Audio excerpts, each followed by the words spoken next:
కూటమి ప్రభుత్వం అద్భుతమైన పరిపాలన ఎలా ఉంది అన్నది ఈ వీడియో. మీరు చూసుకుంటే మేము డబ్బా కొట్టుకోవట్లేదు, చేస్తున్నదే చెబుతున్నాం, చెయ్యబోతున్నదే చెబుతున్నాం అంటున్నారు. ఆల్రెడీ సీజ్ అయిన షిప్నే పవన్ కళ్యాణ్ గారు సీజ్ చేశారు. స్టెల్లా షిప్ పేరు, సరే పోతే పోయింది. అక్రమంగా రవాణా అవుతుంది అన్నారు. ఎవరి ప్రభుత్వం ఇది? ఎవరికి తెలియకుండా అక్రమ రవాణా జరుగుతుంది అంటే ఎలాంటి కూటమి ప్రభుత్వానికి సంబంధించి ఎలాంటి సపోర్ట్ లేకుండానే అక్రమంగా రవాణా జరుగుతుందంటారా? సరే, జరిగితే జరిగింది. రేషన్ బియ్యం గురించి అలా పెడితే, మొన్న పవన్ కళ్యాణ్ గారి సెక్యూరిటీ టీంలో ఫేక్ ఐపీఎస్ ఆఫీసర్ బయటపడ్డాడు. ఇసుక మతలబ్ క్యా హై? సెక్యూరిటీ అంటే ఒక ముఖ్యమంత్రి స్థాయి వ్యక్తికి సెక్యూరిటీ కల్పించడంలో కూడా చేతకాలే వంగల్పూడి అనితకి.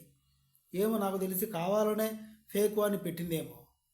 ఏదో ఒక రోజు పవన్ కళ్యాణ్ వేసేస్తే డిప్యూటీ సీఎం కూడా వంగల్పూడి అనిత గారే చేసేసుకోవచ్చు అనే ఉద్దేశంతో. ఇంతకుముందు జగన్ ప్రభుత్వంలో ఇలా ఎప్పుడైనా జరిగిందా? ఫేక్ కానిస్టేబుల్ ఏమైనా దొరికాడా? ఫేక్ ఐపీఎస్ రిక్రూట్మెంట్ ఎలా జరుగుతుంది? మొత్తం సెంట్రల్ రేంజ్లో జరుగుతుంది. దీని గురించి ఎవడైనా మాట్లాడతాడేమో అని టాపికే డైవర్ట్ చేసేశారు.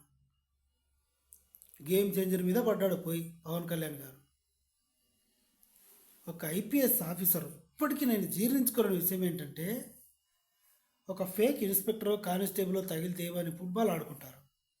అసలు ఈ ఫేక్ ఐపీఎస్ విషయం ఏమైంది? ఇది హోమ్ మినిస్ట్రీ లోపం కాదా? సరే, ఫేక్ ఐపీఎస్ది పక్కన పెట్టేద్దాం. మొన్న ఒక టీడీపీకి సంబంధించిన ఒక ఛానల్లో డబుల్ డెక్కర్ ట్రైన్ విజయవాడ నుంచి వైజాగ్ పర్మిషన్ ఇచ్చారు చంద్రబాబు నాయుడు గారు. సిగ్గు శరం ఏమైనా ఉందా? ట్రైన్లకి చంద్రబాబు నాయుడు గారు పర్మిషన్ ఇవ్వమేంటి? ట్రైన్లు అంటే సెంట్రల్ కదా, అది స్టేటా? రోడ్లకు దిక్కు లేదు. సరే, రోడ్లు వేశారు అంటే 18,000 కోట్లు అప్పు చేసి రోడ్లు వేశారు. దాన్ని కప్పిపుచ్చుకునే ప్రయత్నంగా సంక్రాంతికి సెలవులకు ఎవరైనా ఇంటికి వెళ్ళి ఆ రోడ్లు బాగాలేవని ఎవరైనా చెబితే ఆ ఎమ్మెల్యే మీద కఠిన చర్యలు తీసుకుంటాం అని చెప్పాడు. అంటే ఎమ్మెల్యే వచ్చి రోడ్డు వేస్తున్నాడా, కాంక్రీట్ కలుపుతున్నాడా?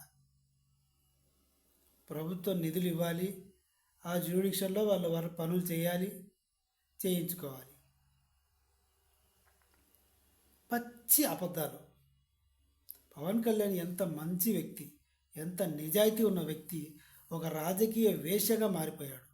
ఎస్, ఇన్ని మంచి పనులు జరుగుతున్నాయి. మన కాలేజీలో బాత్రూంలో, లేడీస్ కాలేజ్ బాత్రూంలో ఏదో స్పై క్యామ్ పెట్టారంటే దాని గురించి ఒక్కడు మాట్లాడాల. వాడు లోకేష్ బాబేమో ఆయన రెడ్ బుక్ అంటాడు, వచ్చే ఎలక్షన్స్లో బ్లాక్ బుక్ అంటాడు. బుక్కులతోనే సరిపోయింది ఆయన కనపడ్డు. చంద్రబాబు నాయుడు గారు ఈ ప్రజల సమస్యల గురించి నోరెత్తితే ఒట్టు. కావాలంటే గ్యాస్ సిలిండర్ వచ్చినప్పుడు ఇంటికి వచ్చి టీ తాగి టీ చేసి వెళ్ళిపోతాడు. నడుస్తుంది అలాగా, టైం వస్తుంది.